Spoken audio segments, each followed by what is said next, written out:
teachers of the law who came down from Jerusalem said, He is possessed by Beelzebul. By the prince of demons, he is driving out demons.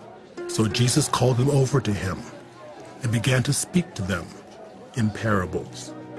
How can Satan drive out Satan? If a kingdom is divided against itself, that kingdom cannot stand. If a house is divided against itself, that house cannot stand. And if Satan opposes himself and is divided, he cannot stand.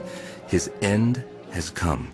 In fact, no one can enter a strong man's house without first tying him up. Then he can plunder the strong man's house. Truly, I tell you, people will be forgiven all their sins and all the blasphemies they utter.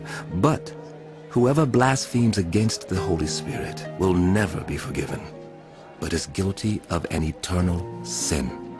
He said this because they were saying, He has an evil spirit.